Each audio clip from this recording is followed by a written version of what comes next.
आज खूप लवकर माझ्याकडे क्लायंट आलं होतं मेहंदी लावण्यासाठी आणि हेअरकट करण्यासाठी. तर त्यांचं झाल्यानंतर मी माझी कामं बघत होते. कपडे भांडी राहिली होती करायची, तर म्हणलं आधी स्वयंपाक उरकून घ्यावा. तर स्वयंपाकात आज तिखट डाळ, भात, शेपूची भाजी, चपाती असं केलं होतं. तर शरूपिऊला काही आवडलं नाही. मग त्यांच्या पप्पांना फोन करून त्यांनी फरमाईश केली की पनीरची भाजी घेऊन या. तर त्यांनी आणली दोघींसाठी. तर त्यांनी खाऊन घेतलं मग. आणि मी बसले माझं काम करत. मग काही साड्या आल्या होत्या, ते फॉल वगैरे मी धुवून टाकले आणि इस्त्री करून मग मी त्यांना लावत होते छान. आणि अशी माझ्या फॉलची अशी टिप आली बारीक. तर याच्यापेक्षा पण बारीक यावी का असं मला कमेंटमध्ये तुम्ही सांगा. फक्त सगळ्या साड्यांना फॉल लावून ठेवला. आणि आता उद्या ह्यांना हात शिलाई करणारे काय अर्जंटमध्ये साड्या नाही आहेत, त्यामुळं सगळं मी ठेवून दिलं आणि भांडी घासली आणि सगळी मांडायला घेतली लगेच.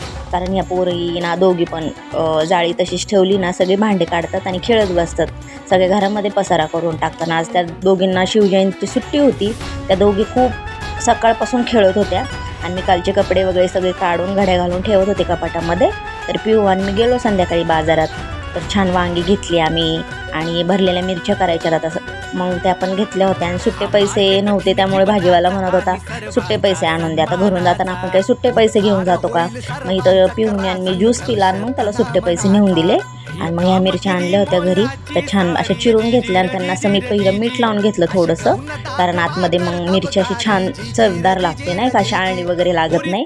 आणि मग शेंगदाणे, मिरची, जिरं हे सगळं मिक्सरला बारीक करून घेतलं. छान शेंगदाण्याचं कूट काढून घेतलं आणि लाल तिखट, हळद आणि मीठ आणि शेंगदाण्याचं कूट असं सगळं मिक्स करून त्यामध्ये थोडंसं पाणी टाकलं आणि असा मसाला तयार करून घेतला. आणि अशा एक एक मिरचीमध्ये ना तो मी भरत होते. तर अशा सगळ्या मिरच्या भरून घेतल्या आणि ठेवून दिल्या, कारण म्हणलं ह्या तव्यावर करायच्या, तर आधी पहिलं मला भाकरी करून घ्यायच्या होत्या.